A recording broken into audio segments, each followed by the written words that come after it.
suprantu, duoną labai retai valgot ir ne tiek ir žinot, kaip taisyklingai pagal etiketo normas ją reikia valgyti. Na, bet jeigu neišdykau, tai vis dėlto atkreipčiau dėmesį. Susipjaustyti riekelėmis nedera duonos. Tai nėra geras sprendimas, geras pasirinkimas. Atsilaužiam gabaliuką, nesvarbu, kokia bandelė būtų didesnė ar mažesnė, ir ant to laužto duonos gabaliuko užsidedam gabalėlį sviesto.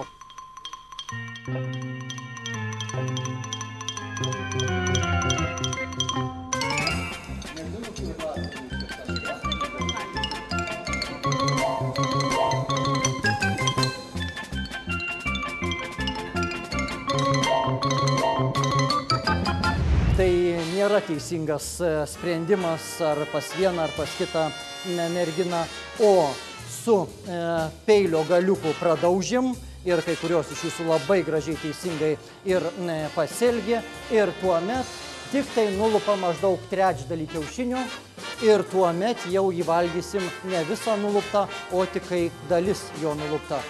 Atsiprašau, kad sutrukdžiau jums taip šauniai pietauti. Gero apetito.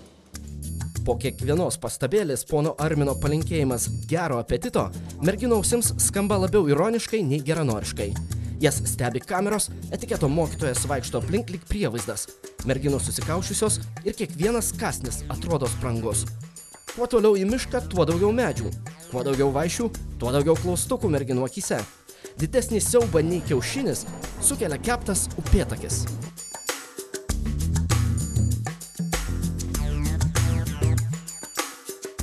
Čia dar prie žuvies draugų yra. Vat būtent draugų. Įdomu, ką reiškia įdomu?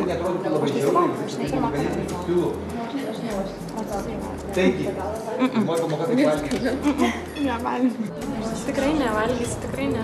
Vegetarai žuvies nevalgo, atsiverskit vegetarų knygą ar paskaitykit. Ne, vegetarai nevalgo mėsos, jokios žuvis turi nervų sistemą ir jinai yra mėsa. Nesinori visą laiką išsiskirti iš kitų panelių, galbūt esu kitokio gyvenimo būdo, esu vegetarė ir tiesiog nevalgau mėsos, tuo tarpu ir žuvies, nes daugelis žmonių mano, kad žuvį vegetarai valgo, tačiau manau, čia yra jau kiekvieno vegetaro pasirinkimas. Šiuo atveju, kolegos, ne visiškai teisingas pasirinkimas buvo pasirinkus šį peilį ir šią šakutę, nes būtent toks peilis, tokia šakutė yra mėsos patiekalams, o šakutė trupučiuką, kaip matot, kitos formos. Ir taip pačiai peilis, platesnis, smailesnis, yra skirtas žuvies patiekalams. Drąsiausiai Kristina pasielgė, kuri iš karto, nelaukdama pažiūrėjusi vieną ar kitą, o pradėjo žuvį ir dorot, patarčiau. Valgant žuvį laikytis tam tikros sistemos. Tai yra atskiriam galvą ir tuomet nuo didžiosios pusės, kasnelis po kasnelio ir valgom, o ne Kristina iš pačio centro.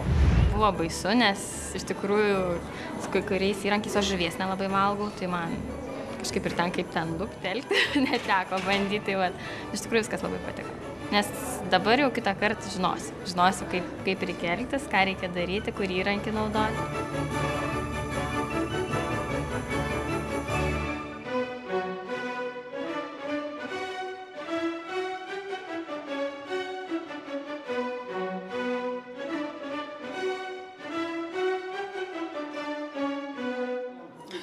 Jei jau nepavyko pilnumoje atskirti kauliukų šakų nuo žuvies kasnelio, tuomet tą kasnelį dedam į burną, lūpomis tą kauliuką ar ašaką išstumiam ant šakutės ir nuo šakutės ant lėkštutės krašto. Akivaizdu, kad tų pakankamai netgi elementarių etiketo žinių yra trūkumas. Jaunus žmonės reikėtų nuo mokyklos laikų aktyviau mokinti tų gerų manierų, gražių manierų, gero elgesio, etiketo taisyklių. Ir tai suteiktų galimybę drąsiau elgtis bet kur, bet kam, bet kokioj situacijoje, negalvojant, kad kaip aš čia pasirodysiu, ar čia geriau jiem tą įrankį ar kitą. Ilgiausiai merginų lėkštėse užsibuvo moliuskai ir krevetės. Dalyvės visos tarpusavį šnibždėjosi, kad neva tų gerybių nemėgsta, nevalgo ir apskritai. Vienintelė nebejodama su pasigardžiavimu jūros gerybės įveikė Indrė Burlinskaitė.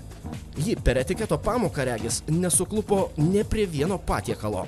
Žuvį visos suvalgyt, o krevetę ir moliuską, na, gal tik pusė jūsų ir net gal mažesnioji pusė. Ar neskanu, ar tiesiog įsigandot, kad neteisingai valgysit.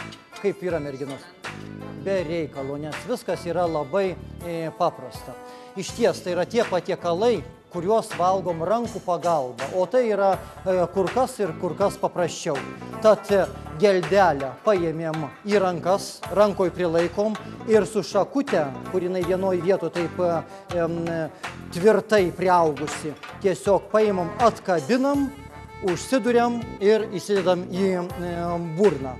Ir tokį tikrai labai skanų patiekalą kaip šiam restorane ir jis yra pateiktas labai apetėtingai suvalgom. Visos lygtai žinom, kad krevetę reikia su rankom, bet kaip ten iš tikrųjų dabar galvoja. Tai vat visas ir nedrįsam jau paėmti. Niekad prieš tai nevalgius. Krevetė tai krevetė, bet moliusko ne. Man niekada jis ir nebūdavo toks, kad ar prekybos centre, ar šiaip pat meniu vartant restorane, kad tos patiekalus, sakyt, man iš nepatrauklus. Taip, estetinis tas vaizdas. Bet labai patiko, paragavau pirmą kartą ir labai tikrai skanu. Šiek tiek sumaišties prie stalo atsirado ir paslaugiems padavėjams atnešus lėkštes spagečių. Šiam patiekalui skirti įrankiai specialiai buvo supainioti. Šaukštai buvo padėti dešinėje pusėje, o šakutės kairėje. Beveik pusė merginų užkibo ant šio kabliuko. Jūs labiau kairiarankė ar dešiniarankė? Šiaip dešiniarankė. Dešiniarankė, aišku. Tiesiog pasitikslint noriu, o jūs sakykit labiau kairiarankė ar dešiniarankė? Dešiniarankė. Aha, įdomu iš tiesų. Nes jūs tai įtariu, kad kairiarankė esat. Aš pusiau šiaip. Ai, pusiau, supratau, nes šiaip įdomu čia su jūsų tais įrankių pasirinkimais yra. Valgant patiekalą spagečius, be abejo pagrindinis įrankis yra šakutė, tad mes visi dešiniarankiai, tie, kurie dešiniarankiai, nes norėjau tiesiog patikslinti, nes galbūt iš tiesų yra kairiarankiai ir kitaip žmonės valgo, į dešinę ranką imam šakutę, į kairę ranką imam šaukštą ir valgom naudodami šiuos du įrankius. O kam tas šaukštas reikalingas? Kad šaukšto įdubime galėtumėm susukti tą spagečio kamuoliuką. Italai pasirodo įsigudrinę spagečius susukti lėkštės įdubime, na, o mūsų mergaitės, kaip įmanydamos, stengiasi tai padaryti su savo šaukštais. Sutrikusios akys stebėjo Armino Lydekos judesius, kai jis, merginoms įveikus spagečius, operatoriui parodė keletą jų lėkščių.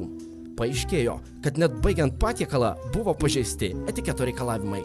Tokia yra etiketo norma, kad jokio patiekalo negalima suvalgyti visiškai visko. Pagal etiketo normas privalu palikti bent vieną kąsnelį, kaip skaniai tas patiekalas beatrodytų ir kaip mes išalkę bebūtume. Paskutinė ir skaniausia užduotis per etiketo pamoką – desertas su ledais ir trešnėmis.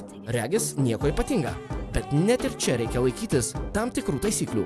Iš ties yra serviruoti du desertui skirti stalo įrankiai.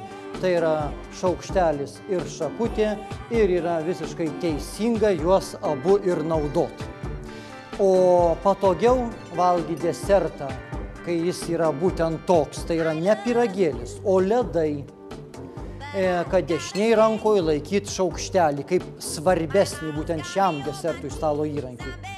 Kaip elgtis su trešnėmis ir vėl geriausiai žinojo Indrė Burlinskaitė. Ji pademonstravo, kad kauliuką reikia lūpomis įstumti į šaukštelį, o nuo šaukštelio padėti ant lėkštės krašto. Žodžiu, etiketas reikalauja išmanyti daug gudrybių. Kiekvienam žmogui, kuris ne kaip filosofas Diogenas nori gyventi užsidaręs statinėje, o bendrauti su kitais žmonėmis, daryti karjerą, siekti pripažinimo visuomeniai, pagaliau siekti savai milijoną užsidirbti. Etiketas tai yra ta būtinybė kaip kalbos mokėjimas, kad tu galėtum save tinkamai pristatyti ir tave galėtų suprasti, kas tu toks esi.